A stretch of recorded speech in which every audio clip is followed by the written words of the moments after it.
Pascale Pujol a toujours été une grande lectrice, privilégiant les auteurs étrangers, notamment sud-américains. Journaliste en presse professionnelle, puis consultante dans un univers très éloigné de la littérature, elle ne s'imaginait pas auteure. Et pourtant, un clin d'œil du destin l'incite à écrire une nouvelle, puis deux, et elle se prend au jeu.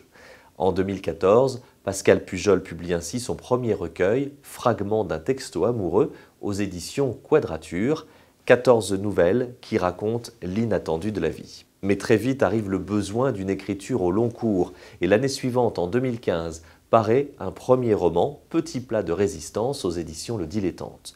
Une histoire dingue et loufoque, un roman choral au cœur de Paris, avec des personnages hauts en couleur, au parcours très éloigné, et qui finiront par se rejoindre pour un détail.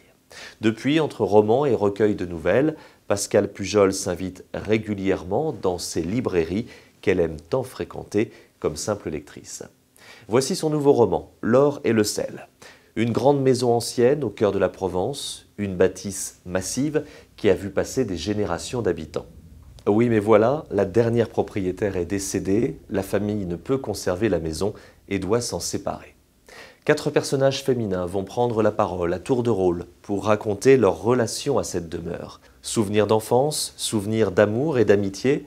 Plus largement, au fil de ces confidences, ce sont des personnalités qui vont se dessiner en pointillés avec leurs joies et leurs peines, leurs enthousiasmes et leurs désillusions. Et puis viendra aussi le notaire qui suit la vente. Et puis viendra aussi la maison qui prendra elle-même la parole comme un personnage à part entière.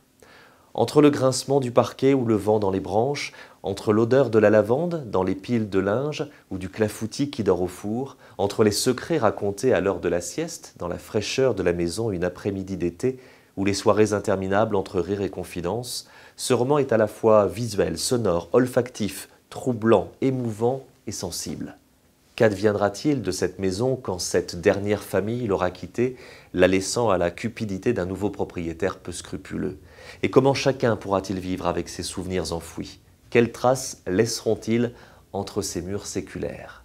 Jusqu'aux dernières pages, la romancière tient son récit, construit ses personnages en courts chapitres et laisse vivre cette maison de famille, jusqu'au choix final. Le nouveau roman de Pascale Pujol est un coup de cœur, ça s'appelle L'or et le sel, et le livre est publié aux éditions Le Dilettante.